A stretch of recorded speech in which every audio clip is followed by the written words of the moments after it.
আচ্ছা, রেকর্ড করে নিলাম। আজকের আলোচনা হচ্ছে আমরা 13 থেকে দুইটা ধারা পড়ার চেষ্টা করবো, 14টা যদি আসতে পারি আলহামদুলিল্লাহ, দেখি সময় কভার করে কিনা। মনোযোগ দেন। রিটেনের প্রশ্ন আবার আসলাম। পুলিশের মেইন রিটেনে আমরা যে পরীক্ষা আসবে সেটা দেখলাম, দেখছি শিশু বিষয় ডেস্ক, শিশু বিষয়ক পুলিশ কর্মকর্তা ইত্যাদি, এখানে দুইটা ধারার কথা বলছি। আমরা 13 এবং 14 শিশু বিষয়ক ডেস্ক, এখন বর্তমান নারী শিশু হেল্প ডেস্ক হিসেবে পরিচিত। আমরা নারী শিশু, আমরা যারা থানায় কাজ করি বা কাজ করতেছি এবং জানি, এটা কিন্তু স্টার্টেড হয়েছে, বেশি দিন হয় নাই। এটা কিন্তু স্বরাষ্ট্র মন্ত্রণালয় 2013 সালের এটা কার্যক্রম, কিন্তু শিশু বিষয়ক ডেস্ক হিসেবে ছিল, কিন্তু কার্যক্রম কিন্তু অনেক পরে হয়েছে যে নারী শিশু হেল্প ডেস্ক হিসেবে। এবং এখানে দায়িত্ব রয়েছে একজন সাব ইন্সপেক্টর, যদি বলা রয়েছে যে নারী যদি একজন মহিলা থাকে তাকে অগ্রাধিকার দিবে। এটা এমসিকিউ এবং রিটেনের প্রশ্ন আছে। এটা প্রশ্ন আসলে শিশু বিষয় ডেস্ক কি, পরীক্ষা আসবে যে শিশু বিষয় ডেস্ক কি। নারী শিশু হেল্প ডেস্ক থানার ডেস্ক আসবে না, বলে শিশু বিষয় ডেস্ক কি, এর দায়িত্বে কে থাকবে, এই এই শিশু ডেস্ক কে ঘোষণা করবেন, কে নিয়োগ দিবেন, কোন কর্মকর্তা নিয়োগ দিবেন। বুঝতে পারছেন? তাহলে আমরা যদি দেখি যে এখানে প্রথমে যদি আমরা দেখতে পাই যে স্বরাষ্ট্র মন্ত্রণালয় প্রত্যেক থানায় পরে বলছে যে কোথা থেকে নিয়োগ দিবে, কারা নিয়োগ দিবে, কে নিয়োগ দিবে, প্রথম বলে দিচ্ছে কোন মন্ত্রণালয় থেকে আসবে। স্বরাষ্ট্র মন্ত্রণালয় প্রত্যেক থানায় প্রত্যেক এভরি পুলিশ স্টেশনে কিন্তু সাব ইন্সপেক্টর নিম্ন নয়, একজন সাব ইন্সপেক্টর নিম্ন নয়। এখন মফস্বল এলাকায় তো সাব ইন্সপেক্টর তো অনেক ক্ষেত্রে নাই, নারী নারী পাওয়া যায় না, তো একজন এএসআই দায়িত্ব থাকে। একজন এএসআই একজন নারী শিশু হিসেবে আছে, সে রেজিস্টার রয়েছে, সেখানে মেনটেন করে। সেভেন স্পিডের নিম্ন নয় এমন একজন কর্মকর্তাকে দায়িত্ব প্রদান করে একটি শিশু বিষয় ডেস্ক গঠন করবে। তাহলে শিশু বিষয় ডেস্ক কি? শিশু বিষয় ডেস্ক হচ্ছে একটি স্বরাষ্ট্র মন্ত্রণালয় কি প্রত্যেক থানায় সাব ইন্সপেক্টর নিম্ন নয় একজন কর্মকর্তাকে দায়িত্ব প্রদান করবে ক্রমে একটি কি করবে, শিশু ডেস্ক দিবে। শিশু ডেস্ক মানে কি? এই শিশুরা বসে ডেস্কের সামনে বসে থাকবে।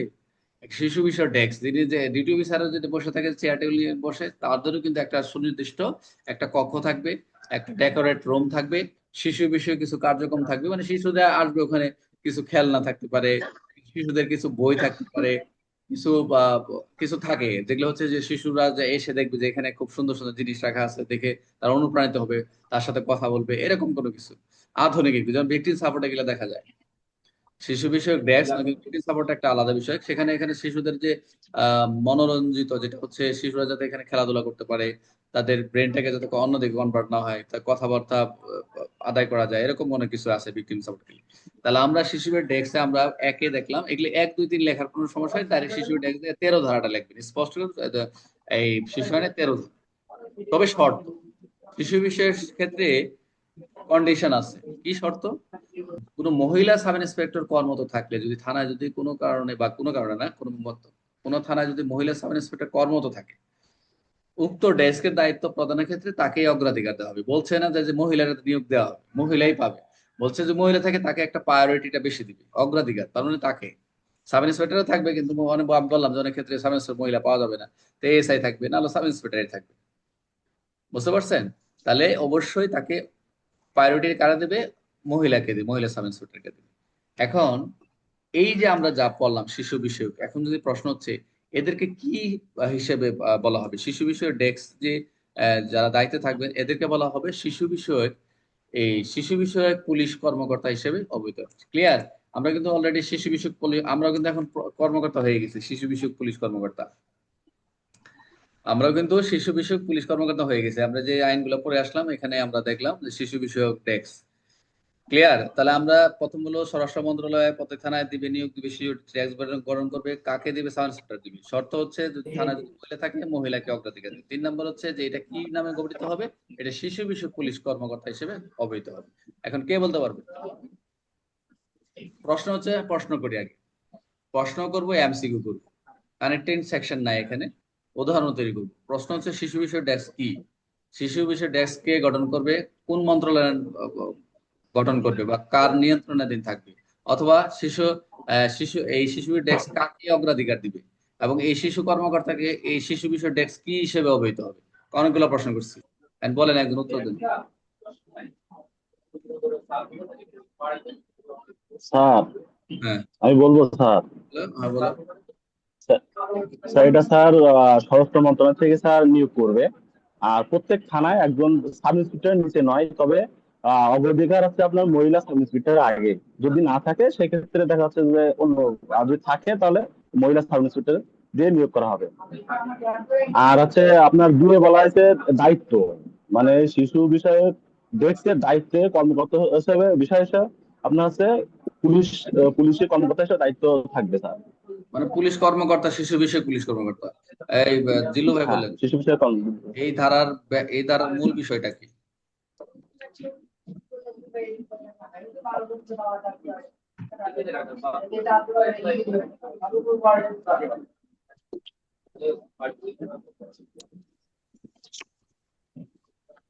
হ্যাঁ, আমি মিউট করে দিই সকলকে। এখন আপনি জিল্লু ভাই শোনা যাচ্ছে না, জিল্লু ভাই আনমিউট করেন, আনমিউট হন। হ্যাঁ বলেন। সরি স্যার, শিশু বিষয়ক ডেস্কটা হচ্ছে স্বরাষ্ট্র মন্ত্রণালয়ে থাকে স্যার। প্রত্যেকটা থানায় সাব ইন্সপেক্টরের নিম্নে নয় এমন একজন কর্মকর্তা দিয়ে পরিচালনা করা থাকে স্যার। এবং শর্ত থাকে যে ওই থানায় যদি নারী সাব ইন্সপেক্টর থাকে তাহলে তাকে অগ্রাধিকার দেওয়া হবে। এবং এই নারী শিশু ডেস্কের দায়িত্বপ্রাপ্ত কর্মকর্তা হবে একজন শিশু বিষয়ক পুলিশ কর্মকর্তা নামে অভিহিত হবে। ভেরি গুড, খুব সুন্দর হয়েছে, খুবই সুন্দর। ধারা কত? ধারা হচ্ছে 13 ধারা স্যার। 13 ধারা। আর কেউ, আর কে বলবেন? আর বলতে হবে? অন্তু, অন্তু আসো, অন্তু আসো, রাজু চলে আসছো না? ঠিক আছে, অন্তু আসো, অন্তু তুমি বলো তো। স্যার, বলো যে এই শিশুর ডেস্ক কি, শিশু বিষয়ে কোথা কার নিয়ন্ত্রণাধীন থাকবে, বা কোথা থেকে এটার হবে, নিয়োগ দিবে, আর কাদেরকে নিয়োগ দিবে, এবং এদের যাদেরকে নিয়োগ দেওয়া হয়েছে এরা কি বিষয়, কি হিসেবে অবহিত হবে? স্বরাষ্ট্র মন্ত্রণালয় কর্তৃক প্রত্যেক থানায় সাব ইন্সপেক্টর নিচে নহে বা নিম্নে নহে দায়িত্বপ্রাপ্ত দায়িত্বপ্রাপ্ত হুম, কর্মকর্তাই হচ্ছে শিশু বিষয়ক ডেস্কের দায়িত্বে থাকবে। আচ্ছা, তবে শর্ত থাকবে হচ্ছে, যদি থানা এলাকায় যদি কোনো মহিলা সাব ইন্সপেক্টর থাকে তখন ওনাকে অগ্রাধিকার দেওয়া হবে স্যার। গুড, আর এই যে দায়িত্বপ্রাপ্ত যে কর্মকর্তা থাকবে উনি হচ্ছে শিশু বিষয়ক পুলিশ কর্মকর্তা হিসেবে অভিহিত হবে স্যার। ভেরি গুড, খুব সুন্দর। শাকিল কই? শাকিল ভাই স্যার, বলেন, শিশু বিষয় ডেস্ক কি, এবং শিশু বিষয় গঠনের পদ্ধতিটা কি, বা কোথা থেকে গঠন হবে, এবং এদেরকে কি কর্মকর্তা হিসেবে ঘোষিত হবে, এবং থানায় কাদেরকে অগ্রাধিকার দিবে? স্যার, এই আইনে স্যার শিশু আইন 2013 এর 13 ধারা অনুসারে শিশু ডেস্ক এ অবহিত হবে স্যার। গুড, এখানে স্যার স্বরাষ্ট্র মন্ত্রণালয়ের থেকে একজন সাব ইন্সপেক্টরের নিম্নে নহে এর কর্মকর্তা হিসেবে নিয়োগ করবে কিংবা দায়িত্ব দেবে স্যার। আচ্ছা, এবং থানাতে যদি মহিলা সাব ইন্সপেক্টর থাকে সেক্ষেত্রে মহিলা সাব ইন্সপেক্টরকে অগ্রাধিকার হিসেবে দায়িত্ব দেবে স্যার। গুড, এবং শিশু বিষয়ক কর্মকর্তা হিসাবে অবহিত করবে স্যার। খুব সুন্দর। রাজু, রাজু আসে, রাজু কি এখন ক্লাসে? এটা 13টা, আপনি কখন ঢুকছেন? আমরা তো খেয়াল করিনি।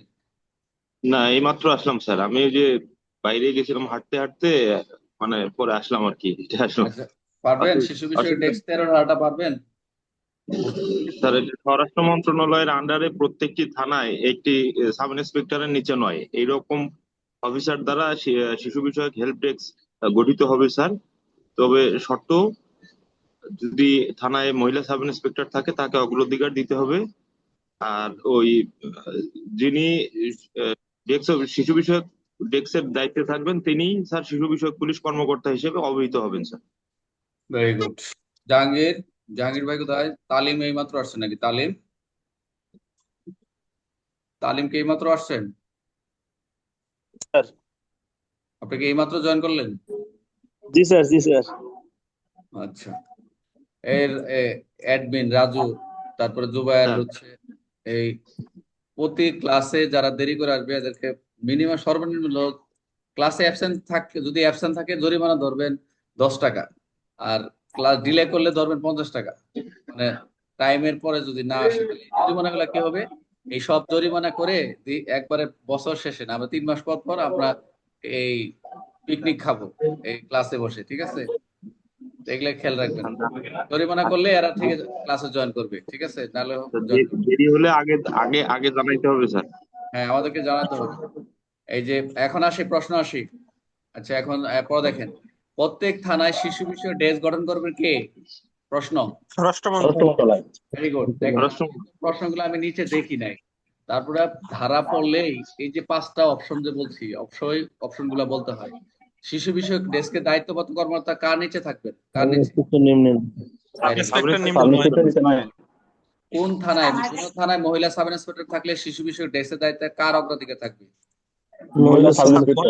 মহিলা সাব ইন্সপেক্টর। শিশু বিষয়ক ডেস্কের দায়িত্বপ্রাপ্ত কর্মকর্তা কি বলা হবে? শিশু বিষয়ক পুলিশ শিশু বিষয়ক পুলিশ কর্মকর্তা। 13 ধারা অনুযায়ী শিশু ডেস্কের দায়িত্ব প্রদান কারা করবে? স্বরাষ্ট্র স্বরাষ্ট্র মন্ত্রণালয়।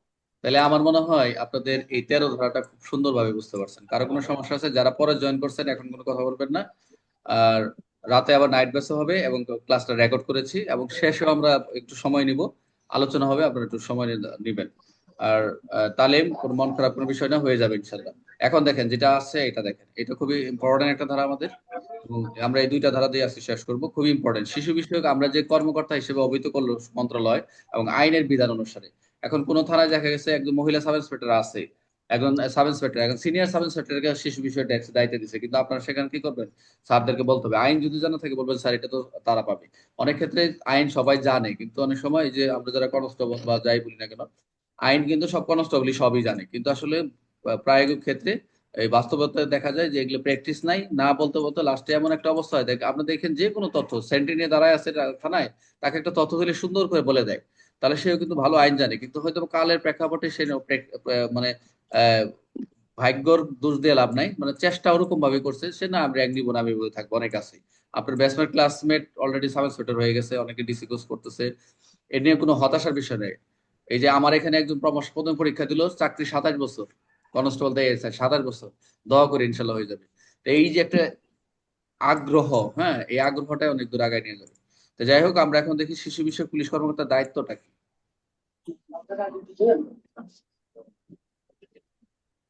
আচ্ছা, শিশু বিষয়ক পুলিশ কর্মকর্তার যে দায়িত্ব কর্তব্য, এখানে ওর মোটামুটি অনেকগুলো রেসপন্সিবিলিটি রয়েছে। তবে এখানে আমরা এই যে 3টা স্টেজে আমরা যে পড়ছিলাম 6 দ্বারা প্রবেশন কর্মকর্তার দায়িত্ব কর্তব্য, দেখেন কতগুলো মিলে যায় এখানে শিশু বিষয়ক পুলিশের সাথে এবং প্রবেশনের সাথে মিলে যায়। দেখেন কতটুকু মিলবে, ওইটা পড়ছেন যেহেতু এখানে একটু আমরা একটা জিনিস মুখস্থ করবো, একটু পরে আসতেছি।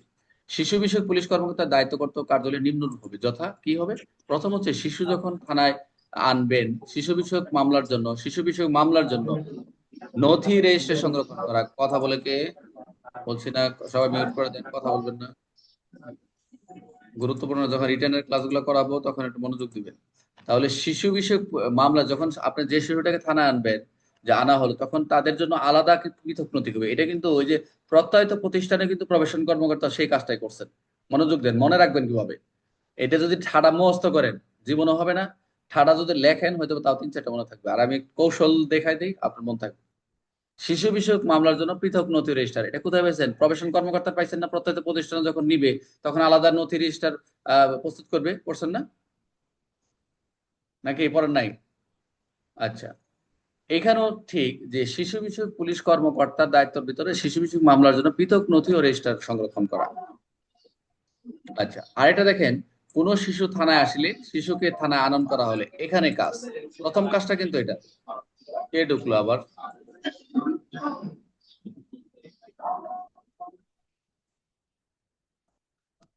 আচ্ছা, প্রথম হচ্ছে রেজিস্টার মেনটেন করা, পৃথক নথি। পরে হচ্ছে যদি থানায় নিয়ে আসলে এখন তার দায়িত্ব করতে বলবে, প্রথম হচ্ছে প্রবেশন কর্মকর্তাকে অবহিত করা। দেখছেন, ফার্স্ট এন্ড ফরমোস্ট একদম থানা নিয়ে আসার কথা কথা করে, কারণ হচ্ছে প্রবেশন কর্মকর্তা অনেক কাজ আছে যেটা হচ্ছে আমরা পারবো না। শিশুকে তার পিতামাতাকে খোঁজ খবর নিবে, যোগাযোগ করবে, তার সাথে বিশ্বস্ত আচরণ করবে, তার যে আশ্বস্ত করবে, এগুলো তো পুলিশ করবে। পুলিশ তো থানায় নিয়ে এসে তাকে বেদম পিটানো শুরু করবে না, অপরাধ স্বীকার করাবে না। তো এগুলো কিছু কিছু সেন্সিটিভ বিষয় রয়েছে, যেহেতু সংবেদনশীল বিষয়, অনুকরণ বিষয়, এই জন্য প্রথমেই হচ্ছে থানা নিয়ে আসার পরে রেজিস্টার মেনটেন করলেন, তারপর হচ্ছে প্রবেশন কর্মকর্তাকে ইনফরমেশন দিলেন। ক্লিয়ার? এখন আসেন যেটা হচ্ছে আমি পিছনে পরে আসছি, এই লাইনটা আপনাদের হয়ে যাবে। প্রথম হচ্ছে শিশুর পিতামাতা, মনোযোগ দেন, এবং তাদের উভয়ের অবর্তমানে শিশুর তত্ত্বাবধানকারী অভিভাবক। এখন শিশুর পিতামাতা তো আছেই, অথবা তাদের উভয়ের অবর্তমানে, মানে কাদের?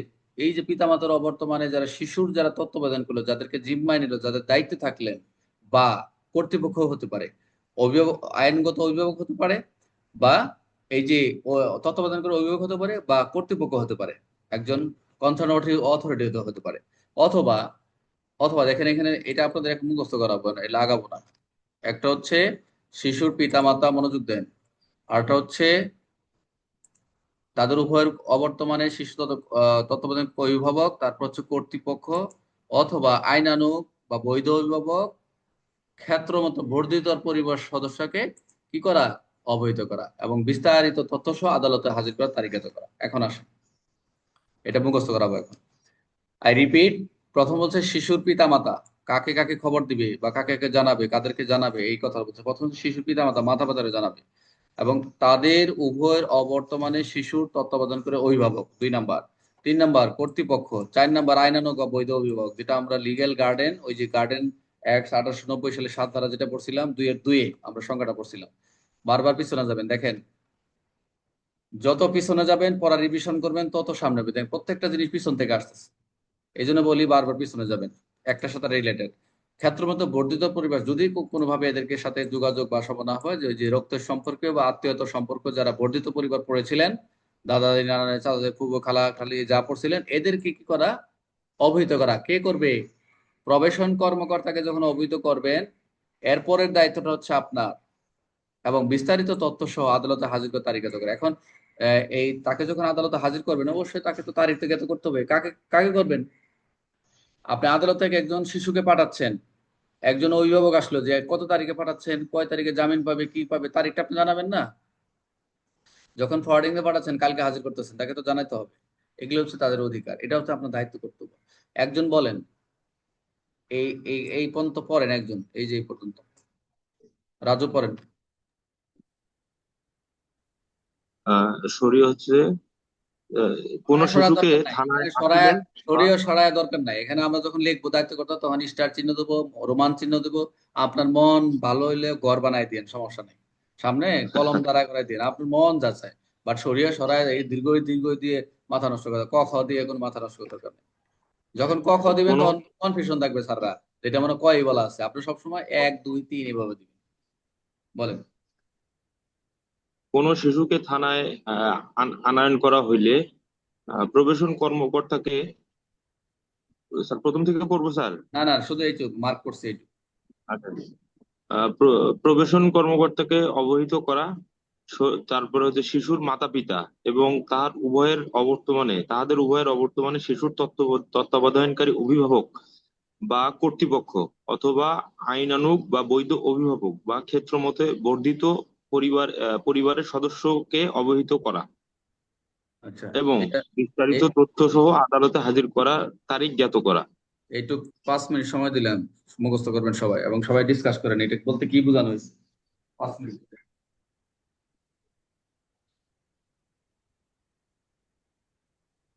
পিতামাতা তাহার অবর্তমানে শিশুর তত্ত্বাবধানকারী অভিভাবক বা কর্তৃপক্ষ অথবা আইনানুগ বা বৈধ অভিভাবক। মানে শিশুর পিতামাতা তার বর্তমানে তত্ত্বাবধানকারী অভিভাবক বা কর্তৃপক্ষ বা আদালতে যাকে অভিভাবক দেওয়া টুলু হয়েছে ভাই, সে ক্ষেত্র করতে বর্ধিত পরিবারের সদস্যদের অবহিত করা।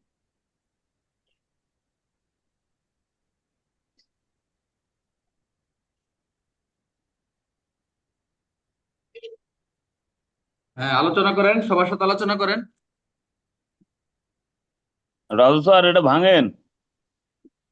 এইটা ভাঙ্গা বলতে এই যে শিশুর পিতামাতা আদালতে থানায় আসার পরে, মানে শর্টে এটা যেটা আমি বুঝলাম সেটা হচ্ছে শিশুর পিতামাতাকে যদি শিশুর পিতামাতা না থাকে তাহলে তত্ত্বাবধানকারী অভিভাবক, মানে সরকার কর্তৃক কিংবা যারা এই যে আপনার প্রবেশন কর্মকর্তা এই জাতীয়, আর তাদেরও যদি না পাওয়া যায় তাহলে আইনানুগ বৈধ অভিভাবক, যেটা আদালত যাদের নিয়োগ দিচ্ছে ডাইরেক্টলি।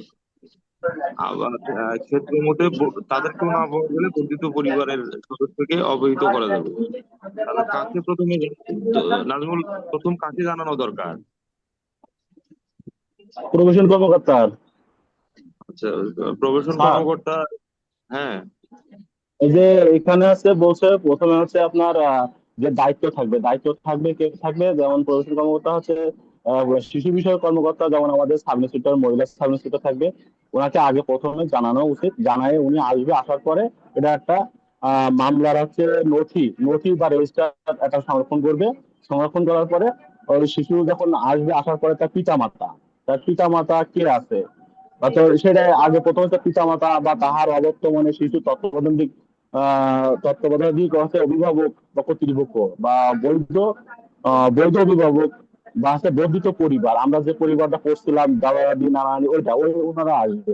এদেরকে বলছে যে এনাদেরকে হাজির করতে হবে আদালতে, হাজির করতে হবে, আপনারা হচ্ছে আদালতে হাজির করতে হবে, কারণ মামলার অনেক কিছু বিষয় আছে যেগুলো হচ্ছে আদালতে এদের থেকে যে ওর অভিভাবক যে কোনো একজন তো লাগবে, যেটা আদালতে যার এইটা মনে হয় একটু মিস্টেক হয়েছে তোমার। ওটা হচ্ছে এই লোকগুলোকে জানানোর পরে যে শিশুর পিতামাতা, তারপর অবর্তমানে তারপর এই যে তত্ত্বাবধানকারী অভিভাবক, কর্তৃপক্ষ বা বৈধ অভিভাবক, এই লোকগুলোকে জানার পরে যখন তোমার কাছে আসবে, তুমি যেহেতু তুমি পুলিশ কর্মকর্তা, তোমার কাছে যখন আসবে তখন তুমি জানাবা হচ্ছে বিস্তারিত তথ্য, মানে এই যে শিশুরা এখানে আসছে কি কারণে আসছে, তার মামলা কত, কবে তাকে থানায় পাঠানো হবে, এইটা তুমি তাকে জানাবা। আদালতে তাকে হাজির আহ, মানে তাকে হাজির আমি করার সেটাই জন্য না, বলছিলাম ওই স্যার। শিশুটাকে হাজির করার। আচ্ছা ঠিক আছে, থ্যাংক ইউ। হ্যাঁ হ্যাঁ, আমি থ্যাংক ইউ সেটাই রাজু। বলছিলাম। রাজু, নাজমুল, হ্যাঁ ক্লিয়ার। আমি একটু ক্লিয়ার করে দেই। নাজমুলের কিছুটা মিস্টেক ঠিক আছে হয়েছিল, স্যার। আমি শুনতেছিলাম তারা আর কি। আমি বলি, এটা পুরাটা দায়িত্ব হচ্ছে পুলিশের কার্যক্রম, এই পুরোটা হচ্ছে পুলিশের কর্মকর্তা, আমরা আমাদের দায়িত্ব করতাম। এখন এখানে প্রথম হচ্ছে আমরা প্রথম জায়গাটা প্রথম রেজিস্টার মেনটেন করলাম, আনার সাথে সাথে রেজিস্টারমেন্টটা পৃথক নথি টথিটা সংরক্ষিত করলাম। এখন থানায় যেহেতু নিয়ে আসা হয়েছে, প্রথম হচ্ছে আমি ফোন করবো ওই প্রবেশন কর্মকর্তা, প্রথম কাজ তো রেজিস্টার মেনটেন করছি, সেকেন্ড স্টেজে আমি প্রবেশন করবো। বাবা, এত কথা কয় রে, কার মোবাইলের মোবাইল? আচ্ছা, যেটা বলতেছিলাম যে আমি অবশ্যই টেলিফোনে পারি, যেভাবে পারি যোগাযোগ করে পারি, অবশ্যই প্রবেশন কর্মকর্তাকে প্রবেশন করতে জেনে যায়। শিশু আমরা জানাই, ডিউটি অফিসার জানাই যে যিনি আয় থাকবেন, এটা জানাই অনেক কার্যক্রম। প্রবেশন কর্মকর্তা জানানো শেষ, এখন পরবর্তী জানাবা কাকে? এগুলো অল ওভার হচ্ছে, এই দায়িত্বগুলো অল ওভার সবাইকে জানানো। আমি ক্লিয়ার করে দিচ্ছি, যেখানে যে ভুল থাকবে এই প্রত্যেকটা রেসপন্সিবিলিটি জানানো।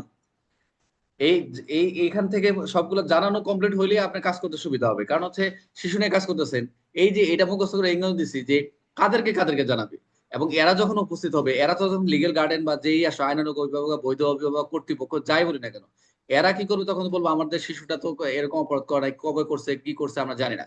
তবে যেহেতু আদালতে সাবমিট করতে, আদালতে যেহেতু পাঠাচ্ছেন, তাহলে কয় তারিখে পাঠাচ্ছেন? আমরা তো সাথে 24 ঘন্টাতে পাঠাই দিই সাথে সাথে, তখন তো অবশ্যই তাকে তারিখটা জানাবে।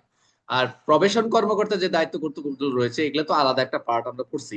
ওখানে যে তাদের অভিভাবকের সাথে যে যোগাযোগ রাখবে, উনি প্রবেশন কর্মকর্তা আলাদাভাবে করবে, কবে যাচ্ছে কি করছে তাদের সাথে যোগাযোগ। তো পুলিশের যে কার্যক্রম, চার্জশিট না দেওয়া পর্যন্ত, এই পর্যন্ত তাদের সাথে কানেক্টেড থাকবে। চার্জশিট দেওয়ার পরে আর কোনো কি থাকবে না।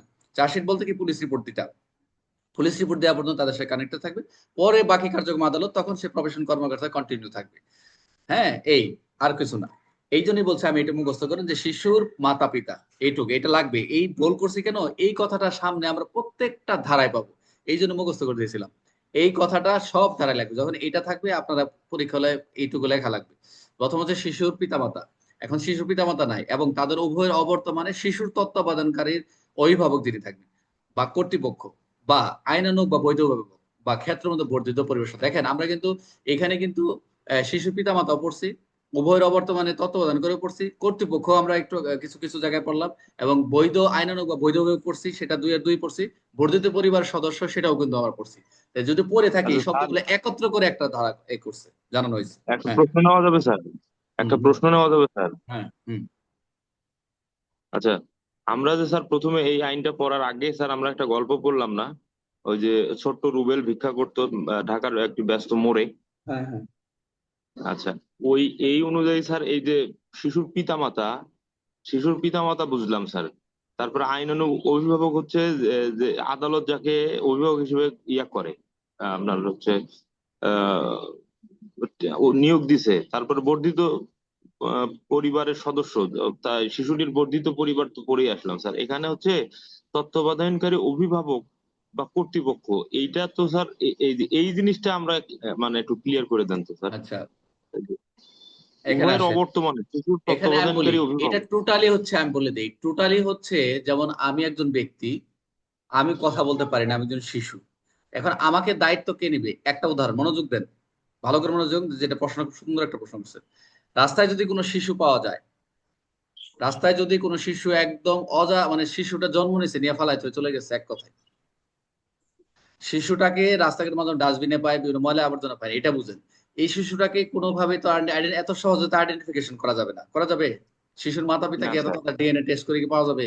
কারণ মাস পিপুল আমাদের এত জনসাধারণ ঢাকার বুকে, এটা কার সন্তান কখন পেট ফালায় হয়ে চলে গেছে এটা তো আমাদের জানা সম্ভব না। তবে ডিএনএ করে এগুলা হচ্ছে অনেক ক্ষেত্রে ম্যাচ করে, অনেক ক্ষেত্রে এটা হচ্ছে খুব রেয়ার। তবে এই শিশুকে কে এর মালিকটা কে হবে? কেউ তো দায়িত্ব নিবে। তো ম্যাক্সিমাম দেখবেন হুড় হুড় করে সবাই চলে যায়, হুড় হুড় করে এই বাচ্চা নেওয়ার যাদের বাচ্চা হয় না, সে একজন হচ্ছে, সে পিতামাতার একজন হিসেবে গণ্য হচ্ছে, কিন্তু সে একজন পিতামাতার দায়িত্ব। এখন এটা নেওয়ার তো লিগেল প্রসিডিউর আছে, প্রসিডিউরটা কি? আদালতের মাধ্যমে নিতে হবে। এটা পরে জানি, এটা পরে আমরা জানি। কিন্তু কথা হচ্ছে সে কিন্তু একজন বৈধ অভিভাবক হলো। এখন সে নিল না, সে নিল কি? সে তত্ত্বাবধানকে, সে কিন্তু লিগেল, সে কিন্তু আইনগত মায়ের গর্ভে মাতা পিতা না কার তারা, ওখান থেকে না, কিন্তু সে হচ্ছে তত্ত্বাবধানকারী হিসেবে নিচ্ছে আদালত থেকে, যে আমি এটা আমার ছেলে মেয়ে নাই, আমি এটা তত্ত্বাবধানকারী হিসেবে নিব। এখন তত্ত্বাবধানকারী পাওয়া গেল না। এখন এটার তো পরিচর্যা করার একটা প্রতিষ্ঠান আছে, কর্তৃপক্ষ আছে, এই কর্তৃপক্ষ দায়িত্ব নিবে। বুঝতে পারছেন বিষয়টা? এখন যদি এটাই বলছে আইনানুগ বৈধ অভিভাবক, তো আমরা বুঝছি যে ওখানে কাকে বৈধ অভিভাবক, আইনে বলছে যে যিনি তত্ত্বাবধানকারী হবেন উনি কিন্তু আইনগত বৈধ অভিভাবক। এটা বাবা বলছে, একই ওয়ার্ড একই শব্দ, যখন বা অথবা বলবে একই জিনিস। আপনার বা বলছে কেন বা এটা হবে বা এটা হবে? যেমন আমি যদি বলি আপনি খুব সুন্দর, আপনাকে দেখতে চমৎকার, এই যে সুন্দর পরে চমৎকার, আমি বলি ইউ আর বিউটিফুল, আমি বলি you are stunning, you are smart, একই জিনিস, বাবা কিন্তু শব্দটা চেঞ্জ হচ্ছে খালি। বুঝতে পারছেন বিষয়টা? এই এই এই এই বিষয়টা হচ্ছে এই শিশুর দায়িত্বের, যদি পিতামাতা থাকে তা তো ক্লিয়ার। যদি পিতামাতা যদি না থাকে তাহলে তত্ত্বাবধান কে করছে? তাদেরকে যার কাছে দিচ্ছে, যে এদের কেউ নাই, কেউ নাই, তখন তত্ত্বাবধান করছে একজন নিছে, আমি দায়িত্ব নিছি, মুস্তাফিজ দায়িত্ব নিছে, রাজু দায়িত্ব নিছে তত্ত্বাবধানকে আদালত থেকে। এটা অভিযোগ হিসেবে যখন তত্ত্বাবধান করে পাবে না, কর্তৃপক্ষ তো প্রতিষ্ঠান আছে, এগুলো সেফ হোম আছে বা ইয়ে আছে, এরা তো নিজেরা পরিচালনা করবে, যে এদের বাবা মা নাই। যেমন এই যে বলতে পারেন হ্যাফজখানা, এই যে যে হ্যাফজখানা বড় হয় না শিশুরা, হাফেজখানা বড় হয় না, যে এরা এরা তো মাতা পিতা নাই, জি এতিমখানা, স্যার। এতিমখানা, এতিমখানায়। এতিমখানা, এতিমখানা। এটাও কিন্তু একটা বিষয়। তাই এই বিষয়টাই বলছে যে এরা যদি কোনো সময়, এরা কেউ না কেউ দায়িত্ব থাকবে, এই দায়িত্ব থাকলে তাদেরকে জানাতে হবে। আদালতে যখন আপনি রিপোর্ট দিবেন, এই সব আদালতে হাজির করার যে তারিখ বা জ্ঞাত করতে হবে, এই হলো বিষয়। ক্লিয়ার? আশা করি আর জি কারো স্যার। কোনো এখানে থাকার কথা নয়। দেখেন আমি কিন্তু এখানে আটকেছি, এমনি আটকি নাই, বুঝছেন? আমার স্যার বুঝতে আমরা হবে স্যার কোন আমরা জায়গায় অনেকেই স্যার এটা ভাবতেছি যে স্যার ওই যে আদালত থেকে যে ইয়ে থাকে স্যার, দায়িত্ব দেওয়া থাকে, সেইটা ভাবতেছি যে ওখান থেকে না না ওটাকে বোঝানো হয়েছে কি, না না এটা না কি না, অন্য স্যার? কিছু না। এটা পুলিশের কার্যক্রম, পুলিশেরা থাকেন, অন্যদিকে যায় না। জি স্যার। তাহলে আমরা এই পর্যন্ত বললাম, এই ক্লাসটা 8 মিনিট আছে, এরপর শেষ হবে, এরপর আরেকটা ক্লাস দেবো আমি এই ধারা শেষ না হওয়া পর্যন্ত, দেখি শেষ করতে পারি কিনা। এখন আসেন, তাৎক্ষণিক মানসিক পরিষেবা প্রদান করা, এটা করবে, এটা পুলিশ করবে। তাকে যে মেন্টাল যে একটা ট্রমার ভিতরে সে যখন থাকবে একটা শিশু, তখন বিভিন্ন সে উল্টাপাল্টা কথা বলবে, এবং তার সে যে তাকে মারছে তার উপস্থিতিতে সে সাক্ষী হয়েছে। একটা শিশু কিন্তু মার্ডার মামলায় সে সাক্ষী হলো, আইনের যে সংস্পর্শে আসা শিশু, সে সাক্ষী হয়ে গেছে, সে কিন্তু ভয় পাচ্ছে যে আমাকে ধরে নিয়েছে, কারণ প্রত্যেক সাক্ষী নেই, সিসি ফুটেজে দেখা গেছে ওই শিশুরের সাক্ষী। ওকে যখন আমরা ধরে নিয়ে আসছি, যেমন আমার একটা মামলায় আমি বগুড়া যখন কাজ করছি, 2জন সাক্ষী, ওখানে মারছে হচ্ছে থার্ড পার্সন অন্য কেউ, বা এটা অন্য কেউ, কিন্তু সিসি ফুটেজ নাই, বাট ঘটনা যেখানে ইস্যু, সেটা কিন্তু নাপিত মূল প্রত্যক্ষদর্শী, এবং ওখানে ঘটনার পরেও প্রত্যক্ষদর্শী অনেক চলে গেছে। বাট ওই মামলাটা আমি ভালো একটা ইনভেস্টিগেশন করছি, একজনকে অব্যাহতি দেওয়া হয়েছে খুবই, মানে একটা ন্যায় ভাবে। এবং আমি সাক্ষী দিতে গিয়ে, সাক্ষী খুঁজতে গিয়ে দেখি প্রত্যক্ষ 2জন হচ্ছে নাপিত, বারবার তাদের বয়স হচ্ছে একজন 14 আর একজন হচ্ছে 17 শিশু। তো এখন তাদেরকে যে এই যে শিশু হলে তারা কিন্তু পরিপক্ক, তাদেরকে দেখা যাচ্ছে বয়সের দিকে শিশু, কিন্তু তারা পরিপক্ক, তারা সবকিছু বুঝে, সব সুন্দরভাবে কথা উত্তর দিচ্ছে। তো এখন এই শিশুদেরকে যখন সাক্ষী হিসেবে নিয়ে আসবেন, তাদেরকে মানসিক একটা পরিচর্যা করবেন, অপরাধী হোক অথবা হোক, কারণ হচ্ছে সে ভয় পাবে। পুলিশে কখনো আদালতে বলতে হবে, তাকে শিখে দিতে হবে সে কি, সে যা বলছে আমি তাই রেকর্ড করছি, এবং তাকে বারবার কোশ্চেন করছি, একদম ঘটনার সুন্দর সিকোয়েন্স অনুসার বলছে, কখন কয়টা কোথায় কিভাবে তুমি কি করছো, তোমার কেসি কখন, ও তাদের হাতে যে কেসি ছিল, কেসি দিয়ে স্টেপ করছে, কেসিটা পাওয়া যায় না, উদ্ধার করতে পারে না। এই যে বিষয়গুলো, এগুলো যখন আপনারা একটু আমরা যখন কাজ করবো, এগুলো হয়ে যাবে আপনাদের, সমস্যা নেই। আইনি বলে দেবে যে হট টু ডু। আচ্ছা, তাৎক্ষণিক মানসিক সেবা পরিষেবা দিবেন। তারপর হচ্ছে প্রাথমিক চিকিৎসার ব্যবস্থা প্রয়োজনে, এটা তো একটা বেসিক বিষয়। প্রত্যেকটা আইনে যেহেতু পিআরবিতে বলা হয়েছে মেডিকেল এক্সামিনেশন 100%, আহত ব্যক্তিকে মেডিকেল পরীক্ষা করা, এটা একটা বেসিক বিষয়। আমরা পুলিশ হিসেবে কাজ করি, রাস্তায় কাছে অনেক অ্যাক্সিডেন্ট হয়, তাৎক্ষণিক আমরা নিয়ারেস্ট পুলিশ স্টেশন বা নিয়ারেস্ট হসপিটাল যদি থাকে আমরা সেখানে আমরা প্রেরণ করি। এটা হলো দিবে, অনেক সময় আঘাতপ্রাপ্ত হবে, পাবলিকে ধরে পিটাই দিবে এই আসামিকে, শিশুরও পিটাই দিবে, মাথা ফাটাবে। তারা কি করবে, ওই সাক্ষীদের যাদেরকে নিয়ে ওদের প্রাথমিক চিকিৎসা ব্যবস্থা করবে। এখন তো এই নিয়ে অনেক অনেক আইন আছে, কার্যবিধিতে পড়বো এই বিষয়গুলা বিস্তারিত সংশোধিত হয়েছে, এবং পিআরবির আরো আলোচনা করবে, তখন ক্লিয়ার হবে। এটা হলো কানেক্টেড, অনেক কিছু আছে। প্রাথমিক চিকিৎসা ব্যবস্থা করলেন, পর মানসিক পরিষেবা দিলেন, ফার্স্ট এইড দিলেন, শিশুর মৌলিক চাহিদা পূরণের জন্য প্রয়োজন ব্যবস্থা হবে। যে বলছিলেন শুরুতে যে আইনের উদ্দেশ্য কি, এই আইনের সুবিধা বঞ্চিত, আমি বলছিলাম যে এই আইনের উদ্দেশ্য যেরকম মৌলিক চাহিদা পূরণ করা শিশুর, এবং সুবিধা বঞ্চিত সুবিধা হয় কোন কোন বিষয়, এই মৌলিক চাহিদাগুলো সে সুবিধা বঞ্চিত হয়। তাহলে আপনার টার্গেট হচ্ছে এই শিশুকে মৌলিক চাহিদা পূরণ করার জন্য প্রয়োজনীয় ব্যবস্থা গ্রহণ করা। আপনিও করবেন, পুলিশে করবে, যে অনেক সময় দেখবেন যে পুলিশরা অনেক সময় দেখেন স্টাডি করা রাস্তাঘাটে, এরকম অনেক সময় দেখা যায়, এখানে এগুলো নাই, দেখা যায় যে নিয়ে আসার পরে তাকে বোঝানো তুমি পড়াশোনা করবা, তুমি পড়াশোনাটা ছাড়বা না, বিভিন্ন কিছু আছে এগুলো প্রয়োজন ব্যবস্থা গ্রহণ করবা। অনেক ক্ষেত্রে পড়াশোনা ছেড়ে দেয়, শিশুরা 18 বছর হলে সে মেট্রিক পরীক্ষা থেকে একটা মার্ডার করছে, তখন কিন্তু ছেড়ে দেয় না, তাকে কাউন্সিলিং করতে হবে। এবং এই আইনে বলা রয়েছে শিশু যদি কোনো গুরুতর প্রকৃতির খুন বা মার্ডারও হয়, সে যদি অভিযোগ চার্জশিটও হয়, পুলিশ রিপোর্টে যদি সে দণ্ড হয়, সে চাকরি পাওয়ার ক্ষেত্রে অসুবিধা হবে না, আমরা পাবো। তাকে যদি দণ্ডও দেয় আদালত, বলা রয়েছে যে তার চাকরি পাওয়ার ক্ষেত্রে কি হবে না, অসুবিধা হবে না, কারণ শিশু। আমরা পাবো সামনে গিয়ে, এটা হচ্ছে মানে 75 না 76, যাই হোক ওটা আমরা জানা দরকার নেই। সঠিকভাবে শিশুর বয়স নির্ধারণ করা হইতেছে নাকি, ভেরি ভেরি একটা ইম্পর্টেন্ট। শিশুর যে বয়স, এটা আমাদের তদন্তকারী কর্মকর্তা হিসেবে আপনাদের যারা এএসআই, আপনারা বিশেষ করে এটা আপনাদের খুবই দরকার, যারা তদন্ত করবেন থানায় গিয়ে, যে একজন আসামি যখন আসবে বয়সটা ঠিক মতো দিচ্ছে কিনা, এটা একটা খুবই ইম্পর্টেন্ট একটা মামলা তদন্তের ক্ষেত্রে। মামলা আসামি খালাস পেয়ে যায়, এটা একটা যে সঠিকভাবে শিশুর বয়স নির্ধারণ করা। ভাই চের আর ভাল লাগে না, মানে কার মোবাইল এরকম হয়, আমি এই হয়ে যাই, মাথায় লাগে আমার। আচ্ছা, শিশু বিষয়ের যেটা বলতেছি, শিশুর বয়স নির্ধারণ করা হইতেছে না, নির্ধারণ করার ক্ষেত্রে শিশুর জন্ম নিবন্ধন আমরা একটা আইনই পাবো, 21 ধারা 20 ধারা আমরা সামনে যে পাবো, যে শিশুর বয়স হচ্ছে কখন থেকে নির্ধারণ করবেন। শিশু যখন আপনি বয়স কোনোভাবে নির্ণয় করা যাচ্ছে না, যে তখন তো তার যে ঘটনাটা ঘটবে, কোনো একটা জায়গায় অ্যাক্সিডেন্ট হবে, কোনো একটা দুর্ঘটনা ঘটবে, কোনো একটা মার্ডার হবে, কোনো একটা ঝামেলা হবে, তখন থেকে তার বয়স গণনা শুরু হয়েছে, প্রাসঙ্গিক তারিখটা হবে তখন থেকে আমরা পাবো সামনে গিয়ে। তাহলে আমরা এখানে সঠিকভাবে শিশুর যদি বয়স নির্ধারণ করতে চাই, তার কি কি করবো, ওই যে আমরা বয়স প্রমাণের দলিল পড়ছি, আমরা বাল্যবিবাহ নিরোধ আইন কতগুলা পড়ছি, বয়স প্রমাণের দলিল, এখানেও আমরা শিশুর যদি আমরা বয়স নির্ধারণ করতে চাই, ওখানে কিন্তু 12 ধারায় পড়ছিলাম, মনে আছে? 12 ধারা নাকি বয়স প্রমাণের দলিল।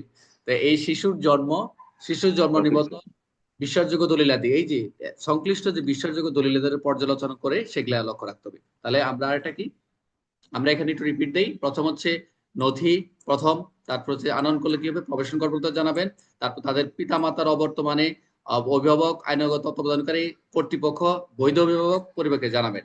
তারপরে হচ্ছে তাকে মানসিক পরিষেবা দিবেন, ফার্স্ট এইড দিবেন, মৌলিক চাহিদার ব্যবস্থা করবেন, শিশুর বয়স নির্ধারণ করবেন, যাচাই করবেন।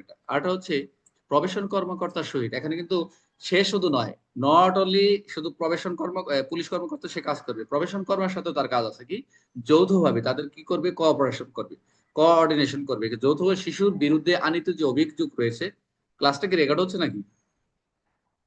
আচ্ছা, প্রবেশন কর্মকর্তার সাথে কি করবে, তাদের সাথে একটা কোঅপারেশন করে, যে তার যে এই যে বিকল্প পন্থা অবলম্বন, যে ডাইভার্সন, অল্টারনেটিভ ডাইভার্সন, যে বারবার বলে এটা পাবো, যে অল্টারনেটিভ ডাইভার্সনটা কি, এই যে যাতে জামিনের যে একটা ব্যবস্থা গ্রহণ করা, শিশু যতই অপরাধ তাকে সবসময় এনে জামিনের কথা বলা রয়েছে। ক্ষেত্র বিষয় কয়েকটি ক্ষেত্রে জামিন দিবে না, ওটা আমরা পড়বো, তবে সবসময় তাকে জামিন বেল দিয়ে দিবি সাথে সাথে, কারণ শিশুর কথা বলা রয়েছে।